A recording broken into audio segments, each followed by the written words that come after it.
of the United States of America, and the republic for which it stands, one nation, under God, indivisible, with liberty and justice.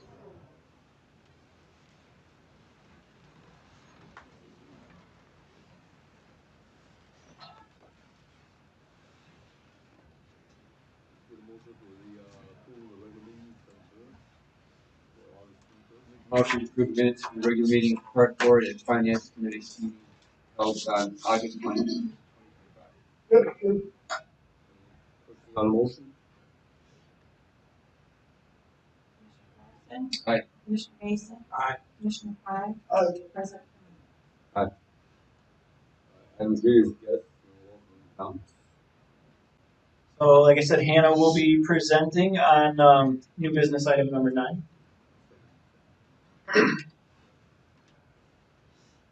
Approval of the agenda. Commissioner Carlson. Commissioner Pye. Aye. President.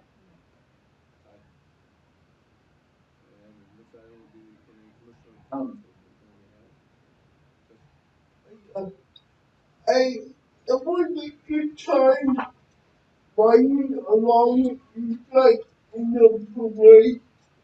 And you know, it's a good time. A lot of people came out for them.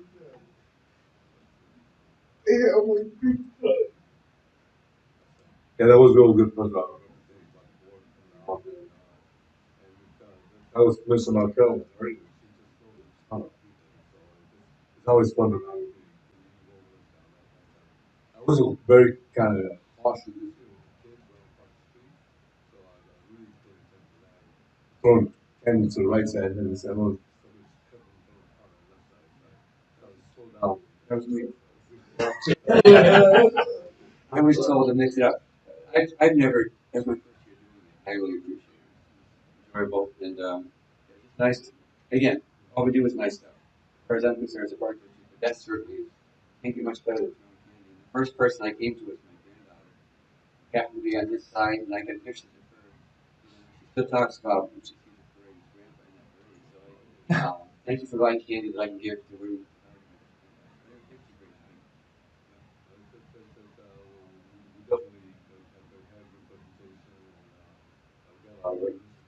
It's engaged with the community. That's a sign.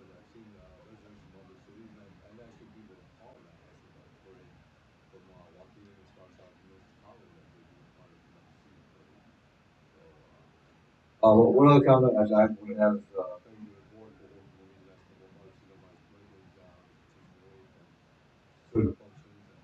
Little by little, I'm trying to integrate more into the summer events that we have. Summers. Put it on for the rest of the year. Yeah, I really enjoyed the Lakeshore tour of the beaches and trails that took over there. It's sponsored by the Lake Plain Coalition, and that was just a great time. I had never been to Waukegan Beach, you know, lake and everything, but I learned a lot, and we went through most of it. Called on the bus afterwards. Good, we had a good lunch. Shared some of his lunch with me. Yeah, but no, it's a great opportunity. I'm glad you brought that up.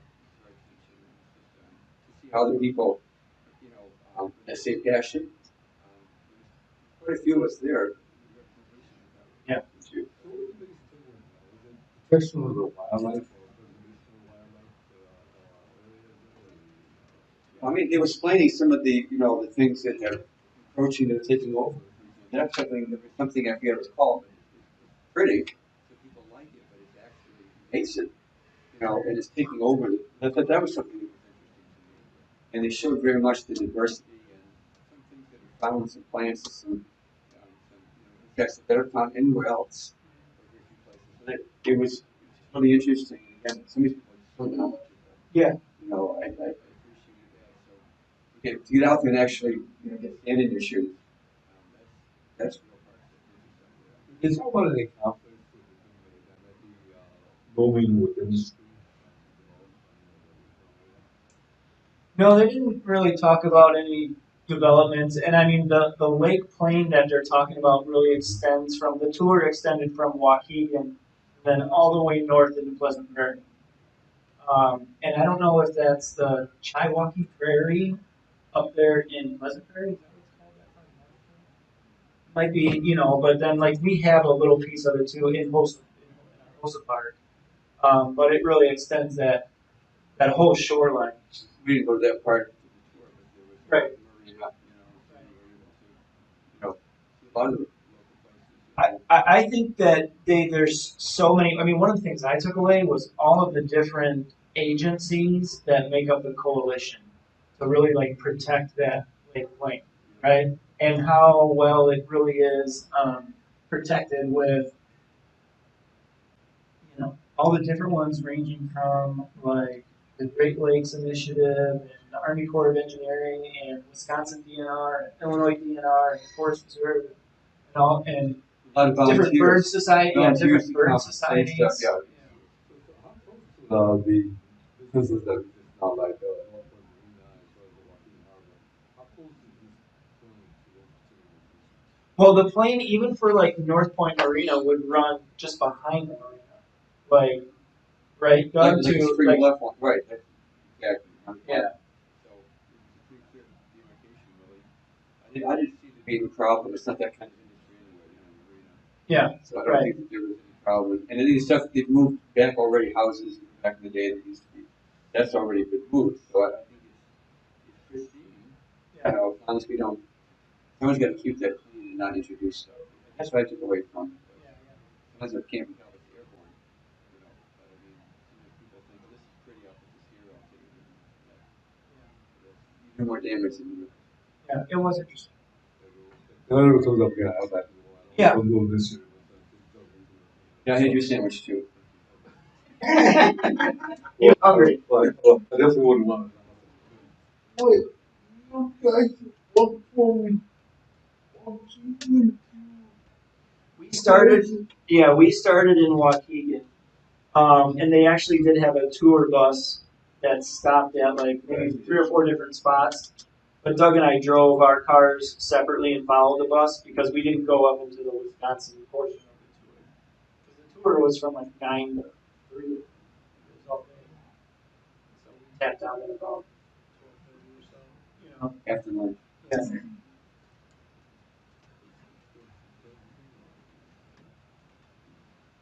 Thank you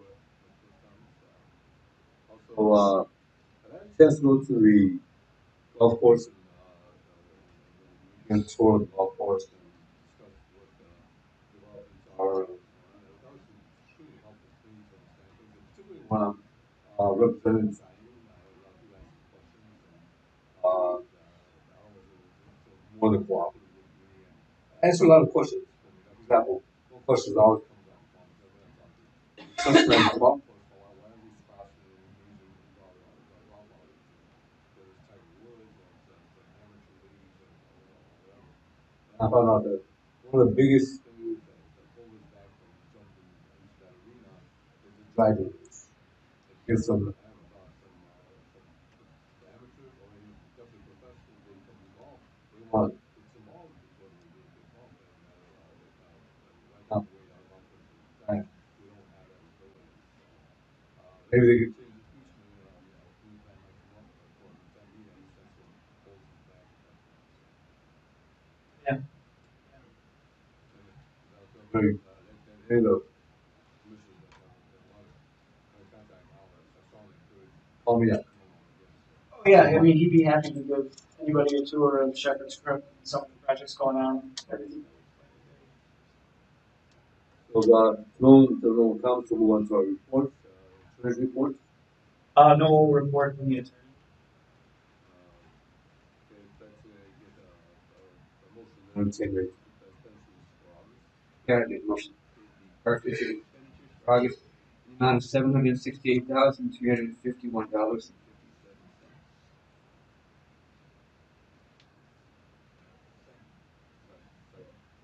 On the motion. Commissioner Carson? Aye. Commissioner Mason? Aye. President? Aye. And he said it was good. Yeah, so I just also wanted to mention, Labor Day. I thought it was a great day, and starting out with the mayor's prayer breakfast over at the high school.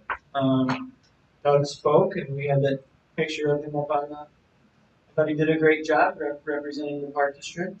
Um, was glad to see everybody there. That's always kind of a tradition in Zion for Labor Day. I think it's a great start to Labor Day, and then a couple hour break before the parade. Again, credit to Christine and City of Zion Economic Development Coordinator, Director now, Sonamito Brunson. They really spearhead the parade and the City Events Commission to organize everything. That new, that way, For a couple of years now, there's been a special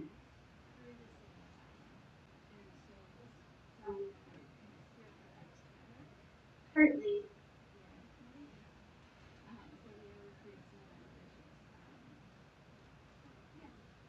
prior to that, it used to be that was still underneath the city. So the Labor Day Parade, Saturdays, that's always been under the city. It just so happened to be the person who oversaw these events happened to also I like the fact that, I mean, so you have the committee that would meet, they weren't all there in the field necessarily. I mean, the two of you, kind of answer these, I appreciate that, I mean, having right on site, kind of troubleshooting. Yeah, Hopefully, right. Yeah, that music nice. I'm sure it's really good. Yeah, so I mean, August kind of wrapped up a busy month for us at the Park District. I think I talked about it a little bit last month, but just to reiterate some of the events with pictures here. Our summer camps had a great summer, both at Shiloh Center and over at Herman Park. I mean, averaging 50 campers or so per location. This is a picture. I think Rich is up on the roof here of the Shiloh Center taking a picture of the end of year celebration for the camp. But our camp staff, our recreation team, they do a great job giving those kids a fun summer experience at our camps. And then again, as I talked about our pool staff earlier, who are all back either at college now or back in high school, they did a tremendous job this year. We talked previously about their Ellis audits that they have to go through, those kind of like independent audits that they go through. They got on the first one they got a meets, and on the last two they got an exceeds. And I think in the last month's packet, I kind of gave you an example of what the audit report looks like. So happy to send that again to anyone that wants to see that, where they evaluate really each guard and how they did. So those young folks did a tremendous job at the pool. Um, we did talk about that earlier. Some of the senior programs that happened over at the Shiloh Center. Picture here, I thought it was cool. I just kind of captured a picture of the ZVTHS golf team over at Shiloh Golf Course. Um, Yeah, on the golf team, yeah. I don't know off the top of my head. We'd have to ask like Jack or someone over at the high school. But it just again goes to the great partnership that we have with the high school. Utilizing their facilities, they're utilizing our facilities, ultimately to the benefit of the community and the residents, as a whole, right? So when we can use their indoor natatorium, and they, for example, this week, ran around Park District property for a cross country meet, which we'll put a picture of that in next month's report. Or their golf team utilizing our golf course. So I think that's a win-win for the community. We had our final concert was on August 26th, and it was I would say really another successful concert series. Couple challenges, either with weather.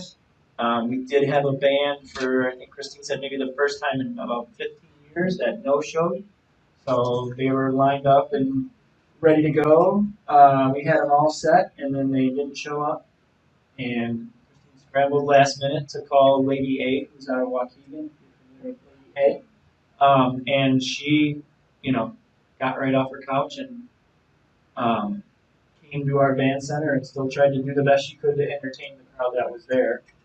So I think that was a great job by Christine and Lady A and everyone involved to try to kind of give those people, some sort of experience that evening instead of just sending them all home. But this Radio Gaga concert was a reschedule from a rain out. So um, They were huge names, so we had several requests to invite them back again next year.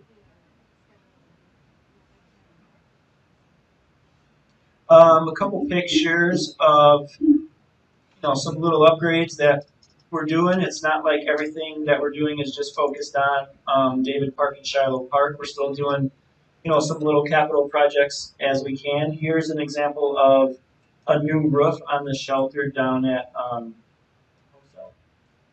Not that there's a parking lot. No, you have to get off the parking lot and then walk in a bit and then walk up. Past the Yeah. tracks and stuff. Past the tracks. Is it across, is it right erosion? Yeah, I would say I so. just wanted, this is right next to that crossing where you go out. Yeah. And there's also like a little split rail fence out there too, and we told Kathy Garnis, oh, don't worry, we can fix the fence and we'll do what we can to keep things in good shape out there. And she said, okay, but just fix it. I don't want you to replace it because there's so many lichens and different species that have made their homes on the fence posts that I would prefer you just repair the fence. Don't take it down. So No. yeah. You can't? Not with my car.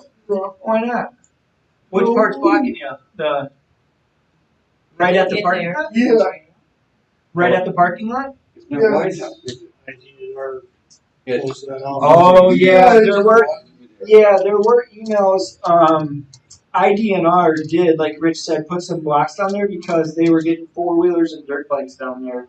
Kids were riding around, or adults. I mean, who knows? But riding down on the beach and stuff like that. So yeah, that was in an attempt to keep out, unauthorized Two wheels. ATVs. There you go. Yeah. No.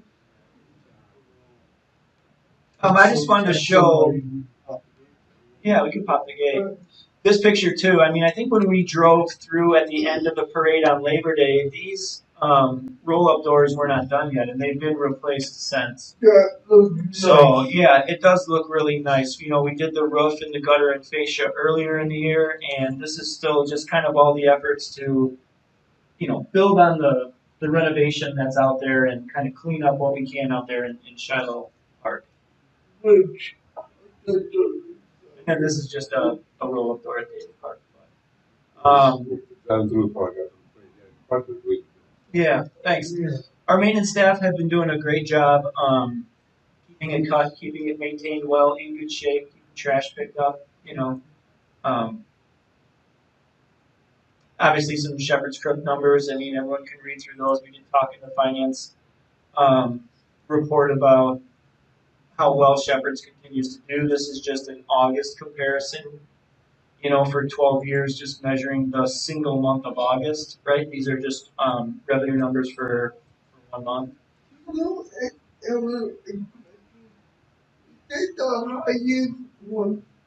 I think it is the highest month ever. Yeah. No, I mean, every month. I'll double check with them, but I do think that might have been just. But I mean, and Alan won't say this, but if you go back to when he really took over in about probably around 2014, this is really the Alan effect on our courses, to be honest. So he does a great job out there, and Shepherd's Crook has been wildly successful since he. a lot of our employees are very passionate. Yeah. I mean, it's not just a job. Yeah. Very passionate about this. Yeah. And all three. Yeah, and when you're running a successful golf course, it's more than just the price or the conditions of the course. I mean, a lot of it comes down to the entire experience that a patron has out there, right? Are the staff friendly? Is the food good, right? Are the conditions, it's everything, right? Because nobody wants to be out on the golf course with a friend or a business associate and get screamed at by the starter ranger or get screamed at by the beverage cart person or something like that. So it's really like, you know, hitting on all cylinders on all aspects of customer service. Um, One of the things I had asked Christina if she could just kind of touch briefly on, and toward the back of the report is some data on the digital marketing that we utilize through Jane Miller. So I'll let her say a couple minutes or so, and then the board can ask questions about like how that initiative works and exactly what the digital marketing is and how it's been helpful. Sure, I can just briefly summarize it and you can let me know if you have any questions. So basically, we introduced in the summer of 2023. We transitioned from a brand activity to doing more of a web-based marketing strategy. So that was when we first brought them on board, and we looked at doing some additional targeted advertising using Facebook, as well as doing some geofencing, which they call precise. Geofencing allows us to look at addresses within the Zion community. It allows us to target specific addresses that are around that facility, our travel center, the leisure center. And so as we kind of incorporated that, as we were kind of moving away from this print guide, we wanted to create some brand awareness, right? Because the activity guide, the printed copy, was not going to be in the line any longer. So we wanted to kind of keep front of mind and do some brand awareness. So that's why we brought them on board. As we look at the advertising initiatives that we have done year over year, we can see in this chart that he has up here that our cost per thousand actually has improved. So the 2.05 to the 1.42, so our cost per thousand impressions, that number is improving for us. But yet we're still getting additional eyeballs on our advertising that's going out utilizing Meta through Facebook.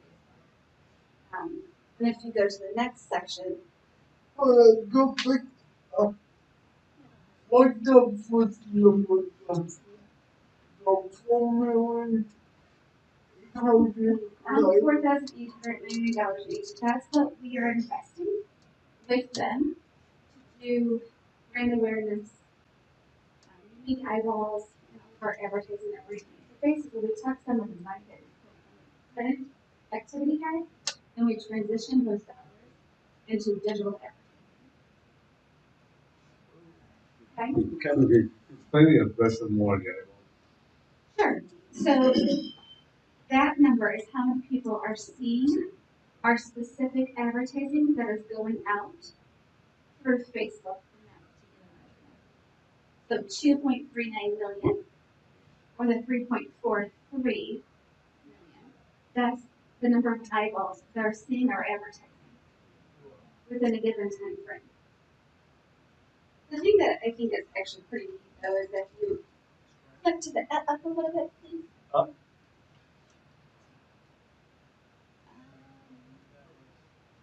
I wanted to show you the top performing campaigns. Yeah, that guy. So those ones are the ones that have performed the best, which basically is fitness membership, as we've talked about multiple times lately, the membership number 7. So there's some of that contributes to this. Our program branding, and then the membership offer, and then concerts in the park, which those are things that do well for us. So this is online, the almost 22,000 impressions. Can you explain the whole thing? Sure. So so impressions, okay, brand recall. So basically, that's how many eyeballs they have counted that have seen our advertising. So they have clicked on it, either going to our website, or they have looked at it, or they have liked it through the different campaigns that we have done. So that's what the awareness is. Awareness is focusing on brand recall, whereas the two below that, the reach, looks at specifically Dowie eyeballs, so individual eyeballs. For the other one, it's just trying to get it out there to the masses. So the difference is versus unique.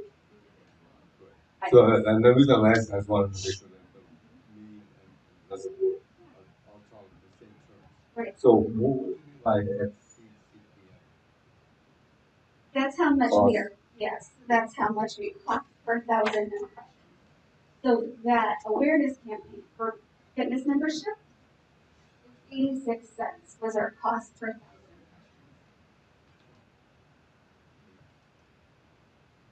And then the Versailles display, which is down below that, that's actually so we're looking at homes that are within our facilities, as well as people who are in our community. And on the very last section, 2024 to 2025. Yep. So people who click on our advertisement, that is where they are shopping. That's where they're going. Bernie Mills, they find them in Shiloh Park, and they find them. So there is a link between our customers here and them walking into this geofence in particular.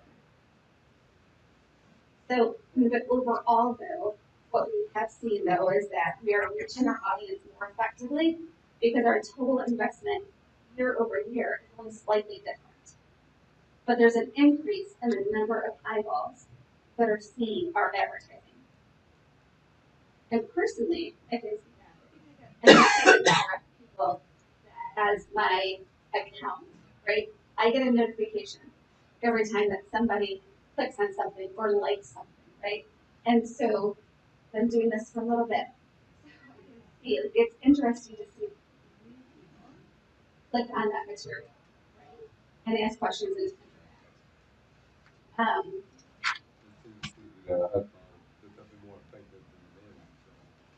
It's working for us at this point. We still do printed advertising flyers for special events, things of this nature. This also goes onto our website.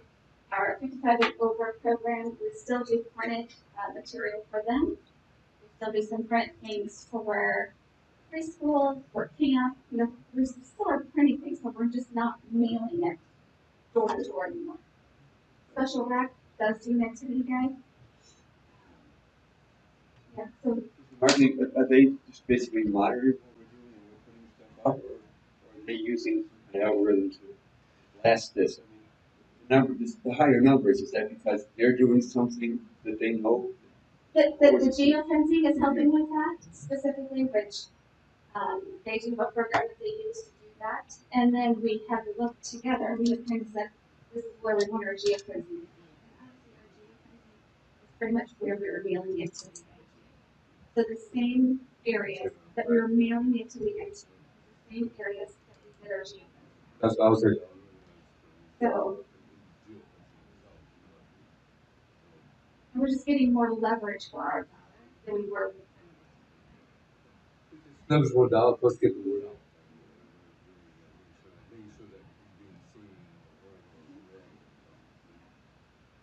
So it was just nice to see that this was actually starting to work more effectively for us. But in addition to this, we continue to do design quarterly. All of the taxing bodies still print design quarterly. So we still have some printed vehicles that we can utilize. But it's nice to see that the partnership. Thank you. Monthly reports as well that you can Yeah, so there was, because of the time frame that I had started, when I actually gave this report, it was just a snapshot, which is a time frame, but when we started doing that back in 2023.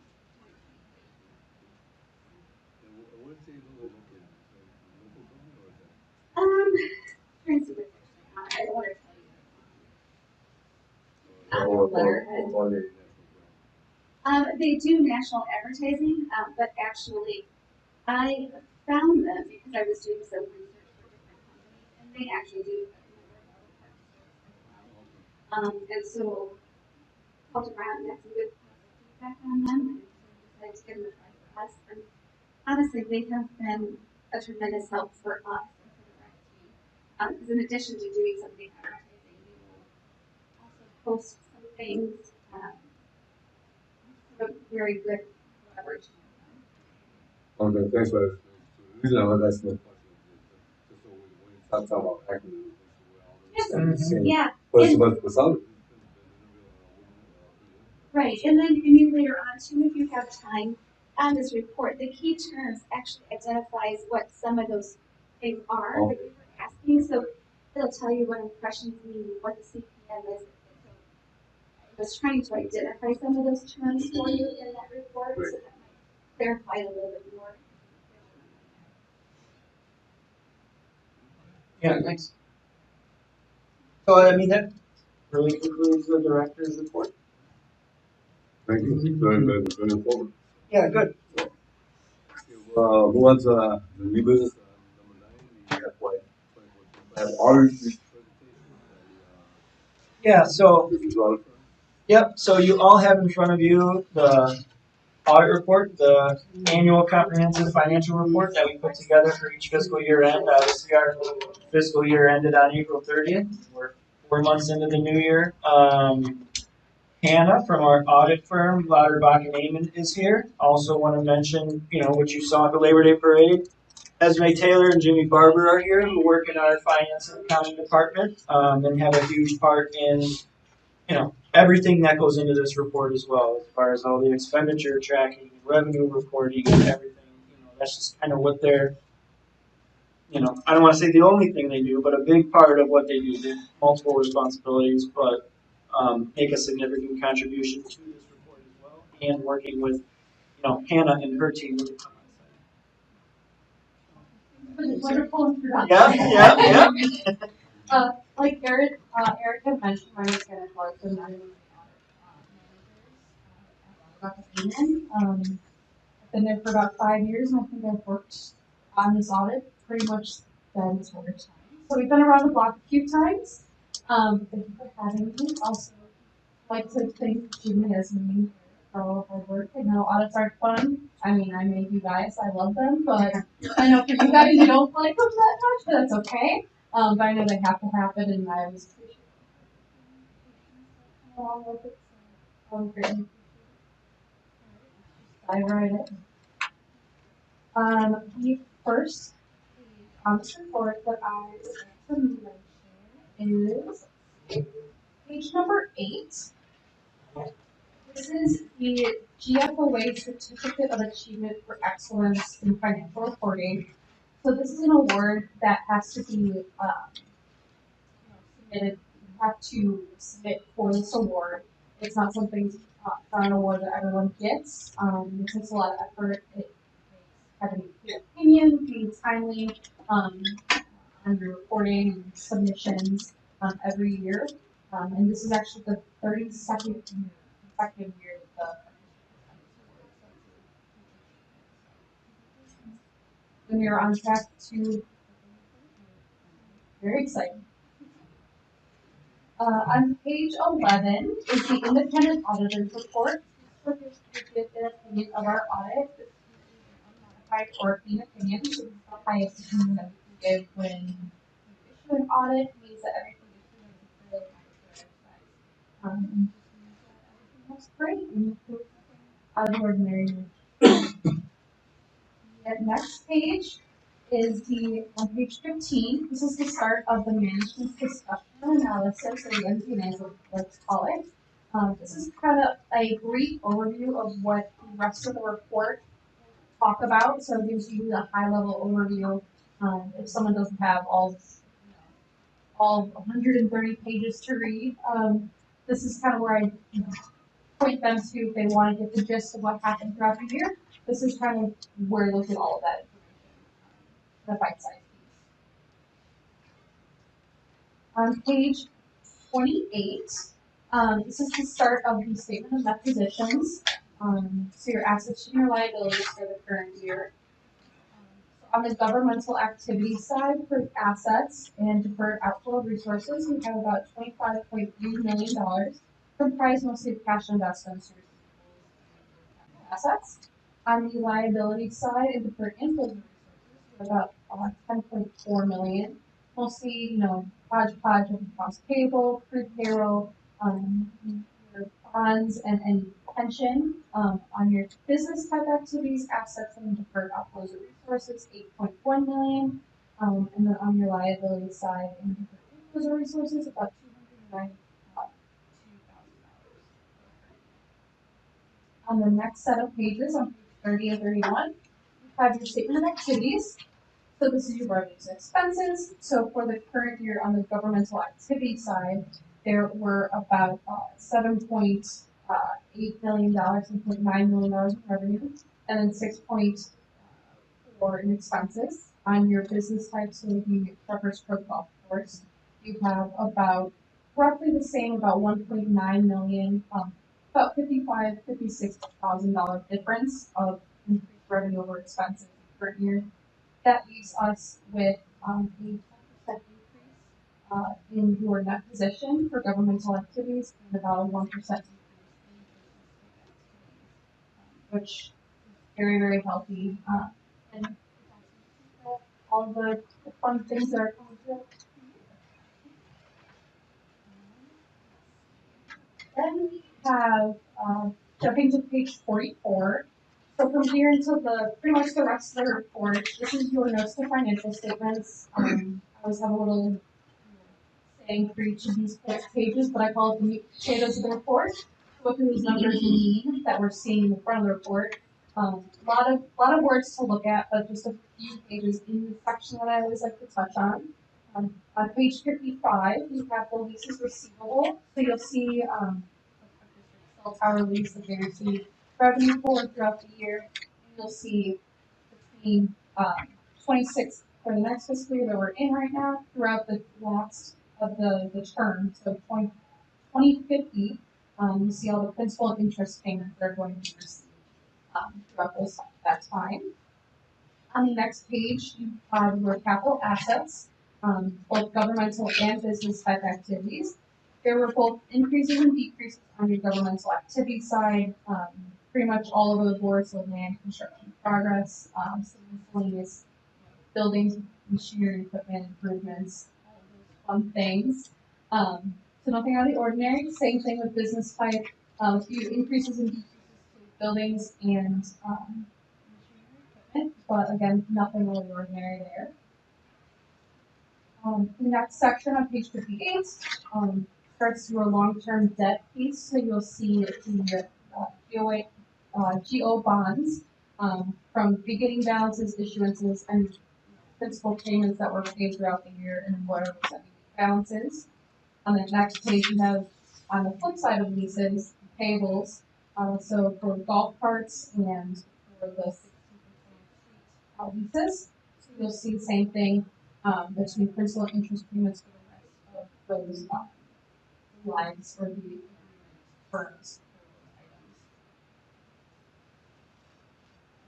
And then on page 64, I'll jump to the joint ventures, that first thing on that page. So I always like to pinpoint any joint ventures that we have throughout the year. So this year, for instance, FRS LLC, the district contributed about $66,000.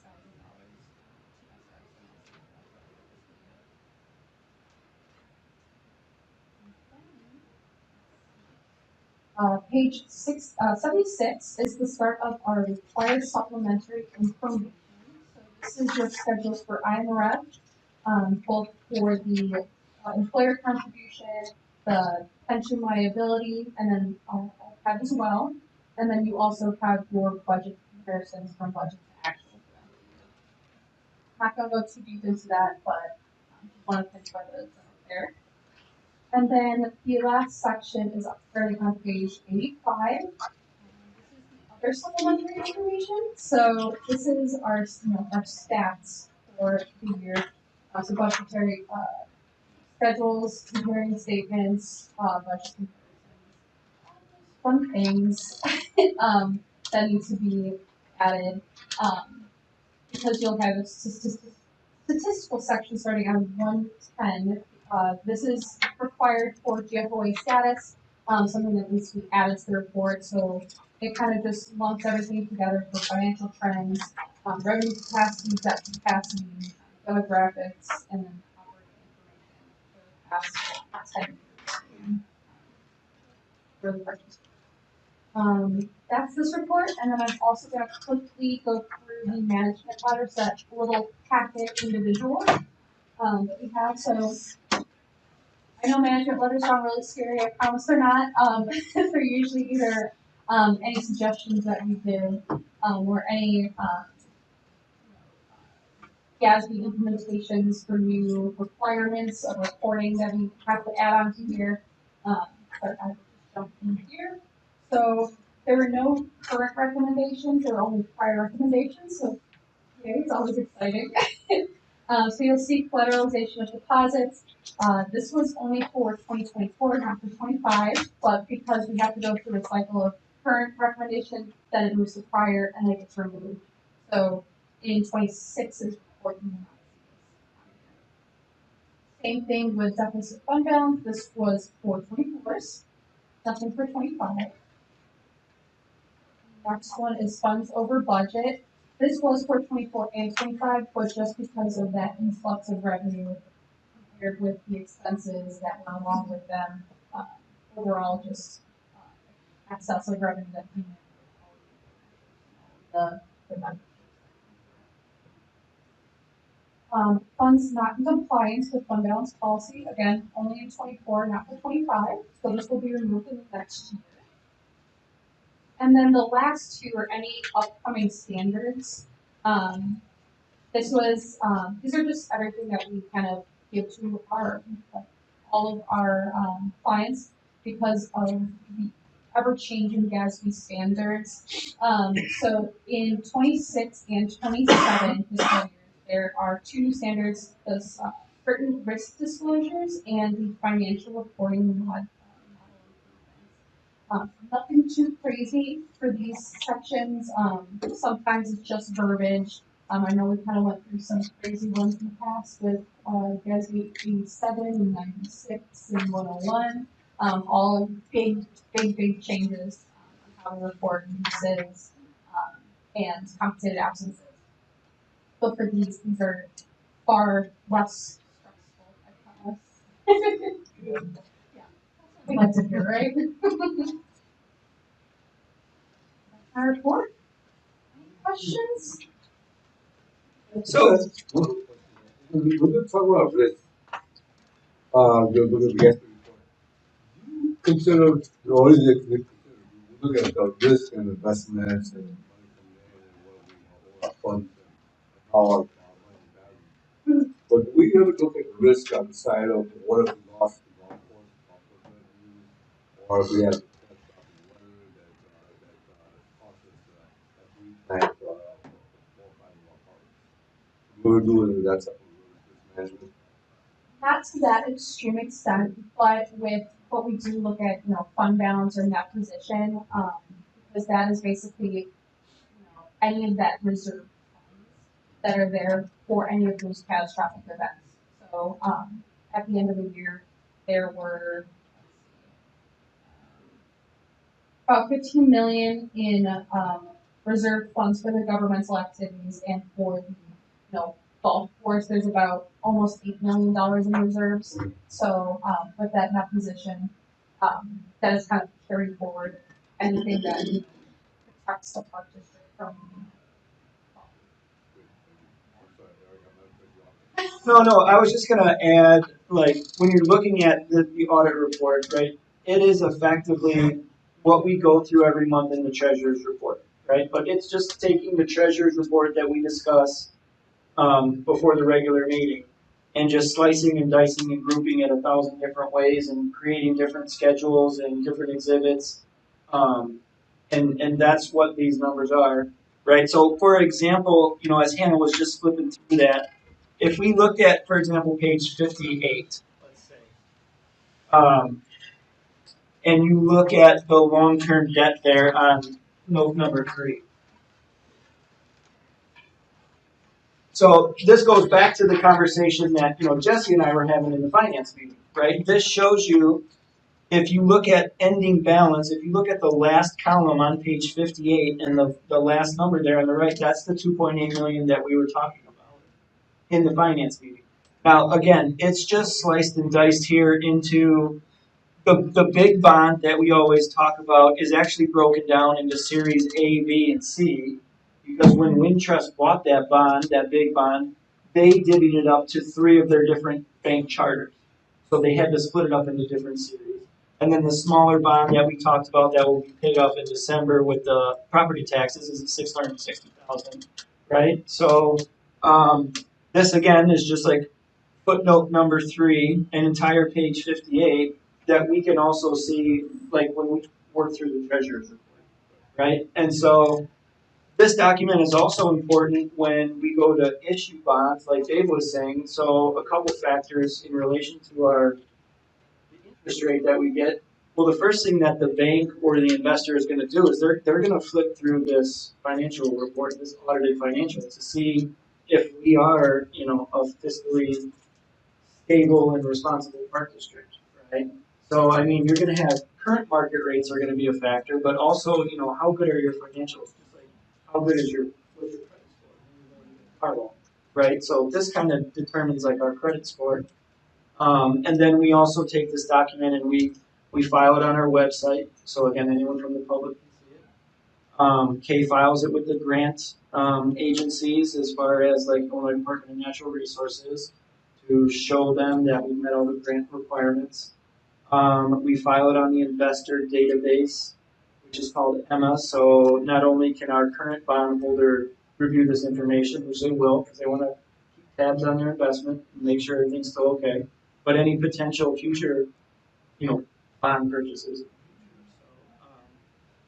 So, it's a big document. It's a really important document for the Park District too, to show that we're just in a really good place financially. And again, we've got this wrapped up. It was pretty much wrapped up 3 to 4 months after the end of our fiscal year. So, that's pretty quick to turn something around so big. And that's just, again, a credit to our staff and Hannah and her team. And working relationship. yeah, and the relationship that we all have together to, Well, obviously, all the work that goes into both from and from our staff. I know this is a big function, get them some detailed information. And it's really critical because the way the park district, like any government agency, there's not a complexity to it. Yeah. And I don't think the public sees. The public will see if you have someone hitting the ball in the wrong direction off the golf course, or if you got a truck that looks like it's out of repair. That's what they see things like that. And understand what gets us to that point of what we're doing correctly. But no, I appreciate all the effort that's gone into this. And this is actually something that's not too different. I know it's done well. Yeah. It's too well. System. Yeah, we do have a good system, a good relationship with our audit firm, with Hannah. If we have, one-off questions about some new sort of accounting or, All the challenge. accounting stuff. Yeah, we'll shoot Hannah or her team an email. I appreciate that. Citizen.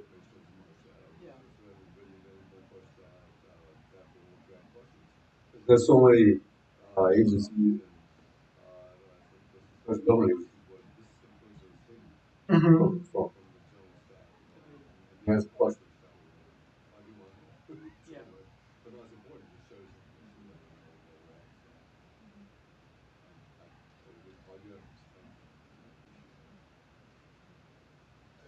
we're at. Why do you have Got one? We have a grab us and get that. No, I don't think so. I mean, I think for a park district our size and for our total budget and total revenues, 2.8 million, relatively low. Actually very low. I don't know if you would agree with that based on some other audits that you see it do. I also do a lot of park districts in this area too. I mean, what are some of the highest debt numbers you've seen? 35 million? I've seen tens of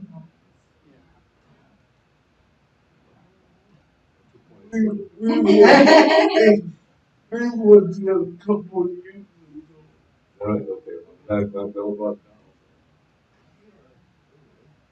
That's my only. Okay, well, Hannah's gonna take off. She's got a long ride home. Okay. So if any, I mean, unless you have more questions, feel free to ask her. But Thank you for coming. Yeah, thanks for having me, you guys. all right, thank you. You want a bottle of water for the road, Yeah, or I have some water in my you're all car, set? so we're Okay. good. Yeah. All right. Thank you very much. Thank you, Hannah.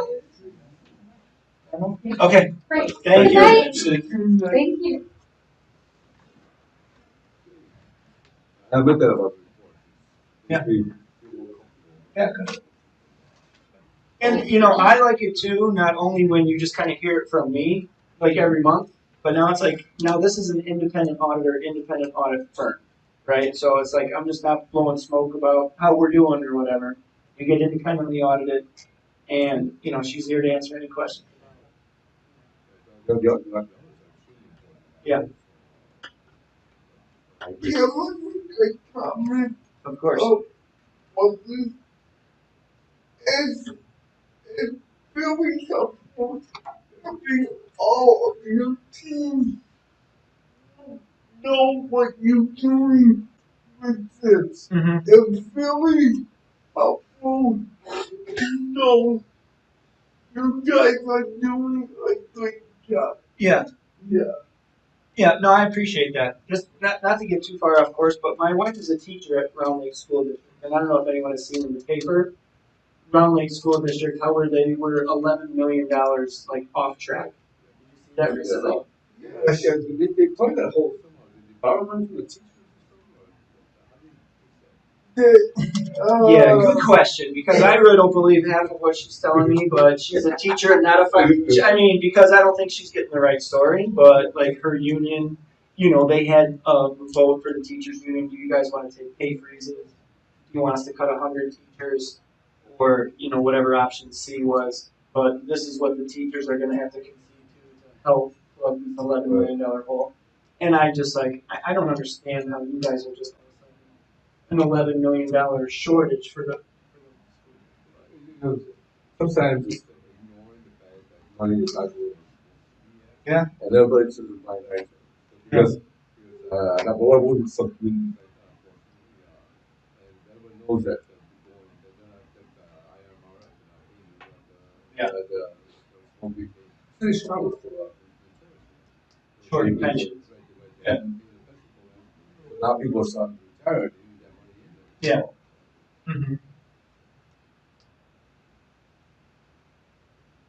Move on to number 10 whenever you're ready.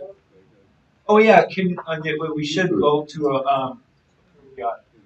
For a motion to approve the audit for the district audit firm. Second. Want me to read this? Carlson? Aye. Mason? Aye. Todd?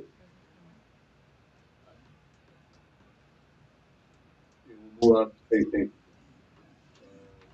Move on to the item said, continuation of the services for the G-Wall. Yeah. Yeah, so that is Scott. Scott works for Dewalt Hamilton. The board's familiar with him because he's been in the boardroom here giving a couple presentations on the David Park project and his, you know, capabilities and everything. When he came in initially and we signed that contract with, you know, Dewalt Hamilton, it's not really Scott. I mean, the contract's with Dewalt Hamilton. We had a not to exceed amount of $75,500, basically for his time. So when he's on site or doing something with permits or surveying or something like that, right? He's billing us for his hours. We've exhausted that 75,500, and this is a proposal to create a new not to exceed amount of 62,000. And I asked Scott to kind of break out, you know, how he got that. I think this is probably more than enough to get us through the duration of the David Park project. You know, he's saying like 40% for, you know, continued representation on actual David Park and all the amenities and everything that we've still got going on out there with concrete and whatnot. 40% probably of that would be in relation to like oversight of the skate park. So the skate park vendor, which is the final amenity at David Park, will be on site next week. They're from a company out of California named Spawn Ranch. I believe Scott has worked on other projects with them. He has a good relationship with them. He started the conversations between us and Spawn Ranch. So I think continuing to have Scott on through the skate park installation, which will probably be the next at least 6 weeks, potentially 2 months depending on weather. But Going back to the original contract, with them, how, what do they call the time frame? Were we back to the time frame or were based on so many projects? he came on. Or do we define it? Yeah, no, he came on right at the beginning of David Park. You know, Rich and I met Scott initially. And that's when I was saying, you know, Rich did so much of the work in relation to Shiloh Park, but again, a smaller scope and a smaller project. And then as we were starting to move into David Park, you know, we were both kind of panicking, like, how are we going to keep track of this in addition to all our responsibilities? So Scott really came on right in the beginning. I get that. I started looking for the scope of the contract, time that, maybe the time limit for project. If we're extending the contract, it's not saying that. What's caused us to have an extension to it? The reason Travis Um, what was the problem? I think a couple things. One would be the fact that, you know, we have utilized Scott maybe more, or maybe he's been more involved in the project because of certain complications or change orders that he's helped us evaluate and find alternatives on. So it's us probably utilizing him a little more because the project was a little bit bigger and larger maybe than we anticipated as far as like how much help we would need and how valuable he would be. And then in addition, just like some of the change orders and some of the different um, things that have happened on the project over the duration of it since the beginning, with again change orders and whatever, just requires more time. So I got this correct. I'm not interested. Yeah. We've hit that. Correct. So that's not what's. Correct. We hit his initial not to exceed amount that the board set.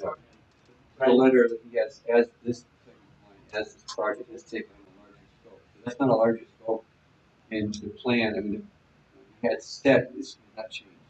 It's just more how many consultations, how much time you had to be there because they weren't doing stuff. Right? I mean, the scope of the project hasn't changed. No, we're still building the master plan that we set out initially, but probably a scope maybe more so from like his perspective of like his role. And initially, we didn't really have him. We didn't really think we would need him at this like skate park stage, but he has been really helpful and has a good relationship with them. So that's a little bit of scope too. Now I'll say that he has 20% in here for like an estimated 20% for closeout and observation of soccer fields like in 2026. I'm not sure that I'm not saying we will or we won't, but I'm not sure that we would need him in 2026, like in the spring and things like that. If it, you know, as we're growing the grass on the soccer field, right? I mean, Rich has got a lot of knowledge about it already. I mean, Alan has a ton of knowledge. We've had Alan put his eyes on the soccer field a couple times as we're in like kind of critical growing season. Um, we have other vendors that we buy, you know, fertilizers and fungicides and all that kind of stuff from, like whether it's Conserve or whoever, and so they'll look at things for us. So So it could very well be less. yeah, I think it will be less, honestly. But to be honest, I thought that about the 75-5 as well. But it's within not unusual. We have enough for it. Yeah, we do have enough for it. Yeah. Well, the way I look at it is that I was, that's that, that thing is the one thing, I was skeptical of this entire process. Yeah. Well, I mean, I saw how it worked and how it was structured. That's a little disappointing that way. I was very pleasantly surprised, not just on saving money. Saving money is important, you know, it is. I think just having that representation there, having an expert on the ground, because I know that takes away from all the different responsibilities, you and Rich have on Yeah, a daily right. basis, Right. trying to get things done. I know that would be homemaker. I hope that if you get involved with what contract too deep, you let some of the things fall into the wayside. It can't happen. So I don't think it's just that the money that is saved is represented to the total value of the contract, but what is actually captured. I'm very comfortable with what I'm doing so far. So, any other questions? Good. Motion to accept proposal for continuation of owner's representative services not to exceed $2,000 throughout the expected duration of the project and then to roll.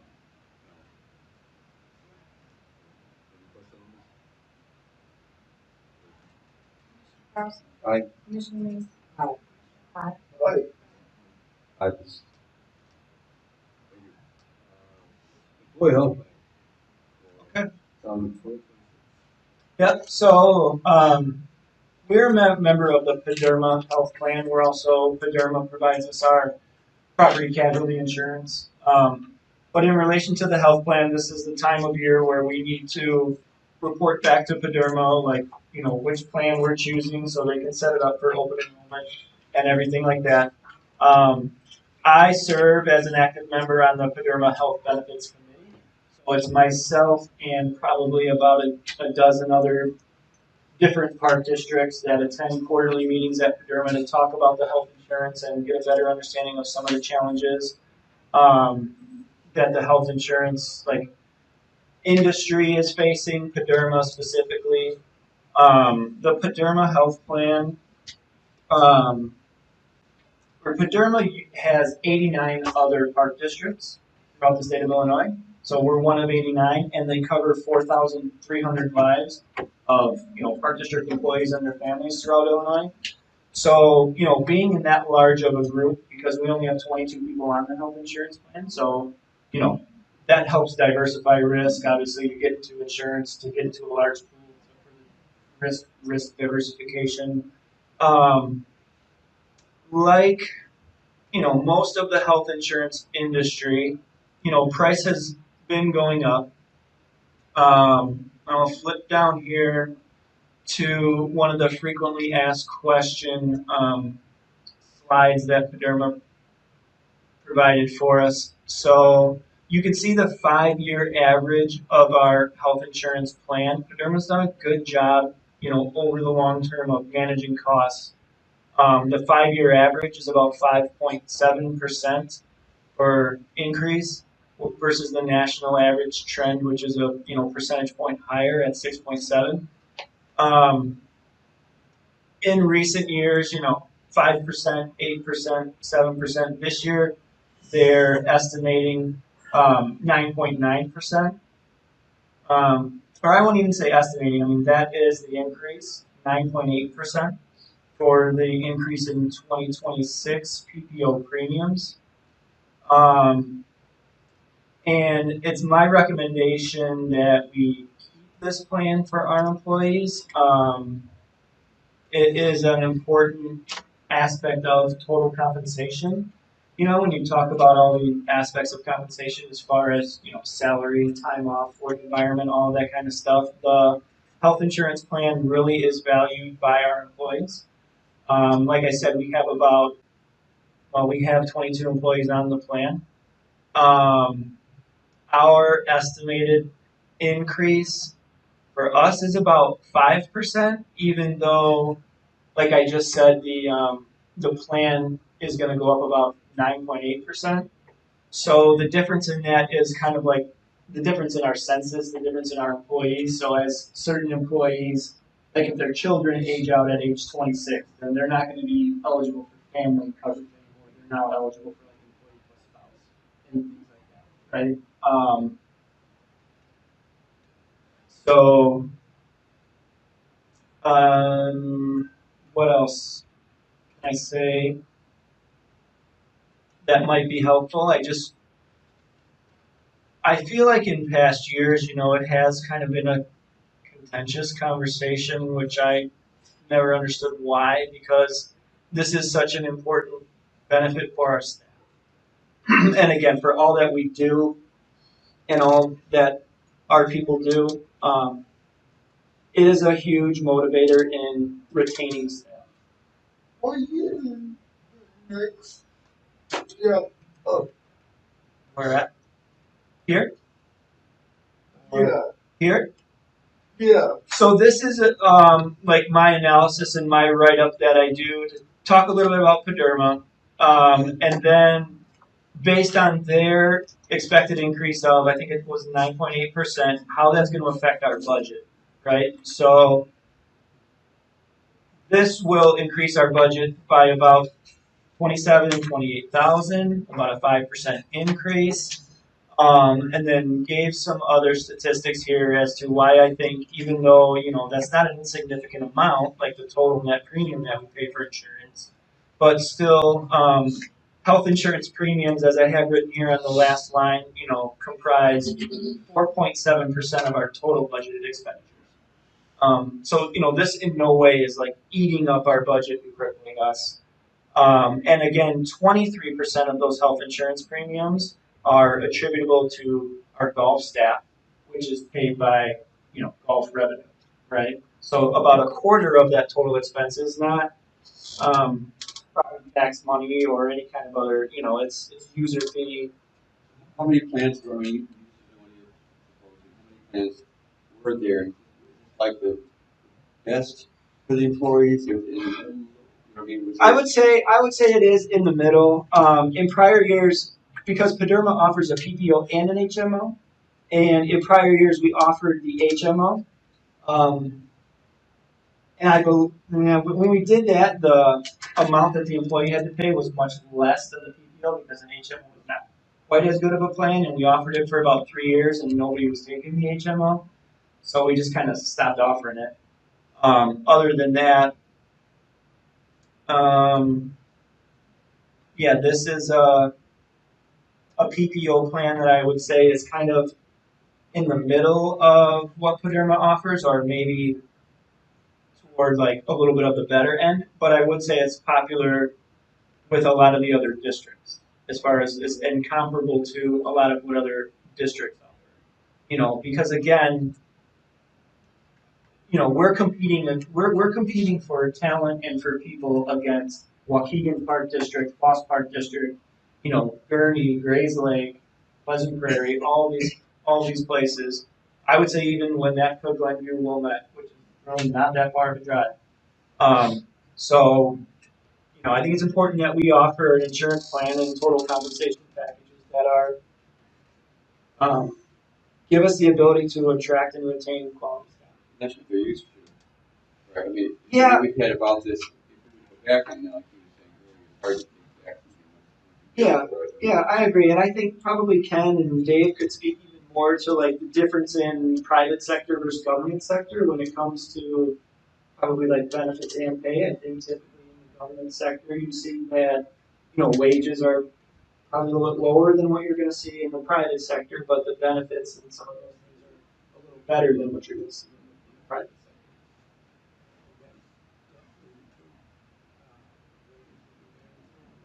Benefits, private sector, private sector benefits. Right. And that's where the controversy comes from. Maybe people will say, "Oh, gee, I'm paying a lot more than." And we've had that discussion. Yeah, Sure, yeah, Get on board. yeah. Did it seem generous? Not undeserved, just more than. It's just different. I've got It's kids that haven't gotten raises for Yeah. years, for example, and they're paying more than what they see Yeah. insurance for. Yeah. But that's apples and oranges. Yeah. Right. I mean. Yeah, I think it is apples and oranges. I mean, another thing that I will say is that we don't offer a dental and vision plan here in the park. I wish we did. I Never would have. like to have conversations about that at some point, but Never have. we never have. I wish we did. I would say the majority of purchasers do have a dental and vision plan. Another top What's that? the top plans combined. Yeah. Also, you know, some they not really Yeah. So it's problem. I'm sorry. No, that you guys kind of answered what I was going to say. That's something that other county districts offer. Yeah. Because I, that could be extremely important Yeah. to somebody. They would, a lot of people would give up some other benefits for dental. Without offering, like you said, a really good plan, quite often it looks better on paper than reality. Like, if you're going to go there, you Yeah. want to give it a good plan because it's a lot of hoops to jump through. I just know. Yeah, I mean, I think Paderma offers like 3 different levels of plans for dental and vision.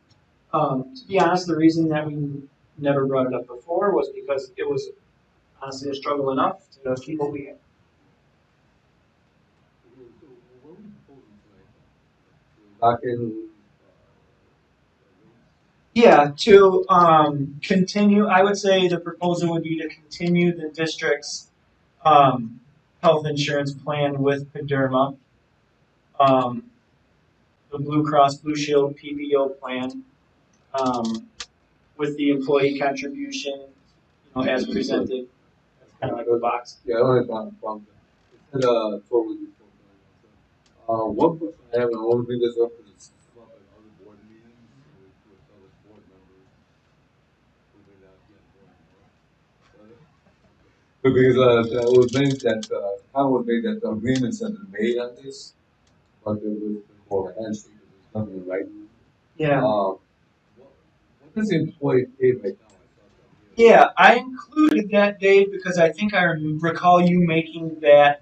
There's a box. It's got Blue Cross Blue Shield on the bottom of the page. Right. So that shows you the employee's contribution based on the level of, what plan they take, whether someone Okay, takes. very good. So my question is, here that this is for county 2026. How does that differ from what for 2025? I mean, the cost percentage would be the same, right? So the percentage is The percentage is the same. the same. Yeah, percentage is the same. Okay, that was a lot of that discussion. Yeah. Percentage. I think the thought was that, certain board members wanted that percentage to creep higher and higher every year. Oh yeah, that was it. Yeah, right. That was an agreement. Possible. Yeah, like you said, there was not any schedule set Right. or any okay, we're going to go here in each of the next 3 years. There wasn't. I did make a push to try to find out what that was. Yeah. Basically, nothing I want to know. Will you over the 1%? Oh, 1%. In Right. each of the employee cost percentages. Yeah, I mean, drop it 1%. that would be great. That would be appreciated. I think what might be even more appreciated by staff is starting conversations on potentially offering dental and vision. Okay, when you should be talking about that. Yeah. Not the year, but next year. Right. I'm talking calendar year 2027. Yes. So, Both of them. yeah, Yeah. we could potentially budget Maybe we that. can both of them, we could balance out. Yeah. I would like to see doing a different program in the future. That was you guys work on. I know you guys work a lot. We should try to give you a better thing with this. Well, I appreciate that. I want you to be able to see. Yeah. Yeah. Because I don't have my glasses on currently, but yeah, it's getting worse every year. I think once you start doing those dental and vision programs, Yeah. the dental basically insurance company, they're not gonna lose money. So every time you come to special, those things are covered. There's just cleanings are bad. Yeah, agreed. But when it starts about crowns and fillings or root canals, it's pretty much standardized what they have. Yeah. Well, at least you have to start. Right. So you're more too complex. Medical needs, so they have dental firms kind of run away from that. Make a motion to continue the current Blue Cross Blue Shield PPO employee health insurance plan for calendar year 2026 with the employee contribution percentage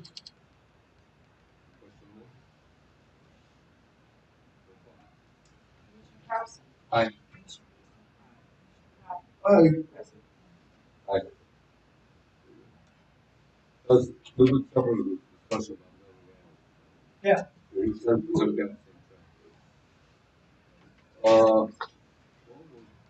We'll have a short example.